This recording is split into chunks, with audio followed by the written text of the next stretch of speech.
குழந்தையில இருந்து பாத்துட்டு இருக்கிறங்க குண்ட இறங்குறத. இப்பதான் இதோட 2வது வருஷம் குண்ட இறங்குறோம். சாமிக்கு எது வேண்டுதல் வச்சாலும் கண்டிப்பா நிறைவேறும். ரொம்ப சக்தி வாய்ந்த தெய்வம் காளியம்மன் எடப்பாடி. நான் இந்த வருஷம் தான் ஃபர்ஸ்ட் டைம் இறங்கினேன். நானும் குழந்தையில இருந்தே பாத்துட்டு தான் இருக்கேன். இப்பதான் ஃபர்ஸ்ட் டைம் இறங்குறோம்.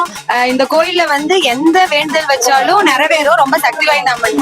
எங்களுக்கு எல்லாமே நடக்கும். இங்க யார் நம்பி வராங்களோ அவங்களுக்கு உண்டானதை தாயை கண்டிப்பா படி இழப்பாங்க.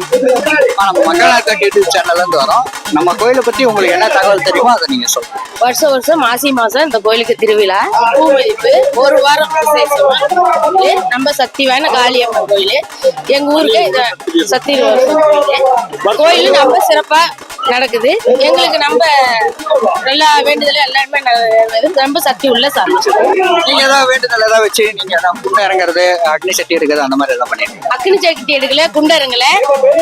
எனக்கு ஒரு பையன் இருக்கான், 25 வயசு ஆகுது. இந்த அம்மாவுக்கு வேண்டுதலை வச்சுதான் பையன் பிறந்தான். பேரு சிவசக்தின்னு வச்சிருக்கேன். சிவசக்தின்னு பேரு வச்சு. அவ்வளவு சக்தி வாய்ந்த சாமி. ஆமா. ரொம்ப நன்றிமா, ரொம்ப நன்றி. வணக்கங்க, நாங்க மக்கள் நல்கட்டி யூடியூப் சேனல்ல வரோம்.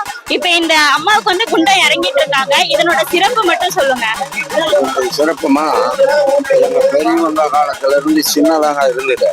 இதனுடைய பவர் அதிகம் ஆக ஜனங்களுடைய நெருக்கமும் அதிகமாகி இன்னைக்கு இவ்வளவு அளவுக்கு வளர்ச்சி அடைஞ்சிருக்குது. இதெல்லாம் காரணம் இந்த அம்மாவுடைய அருள் வாக்கு தான்.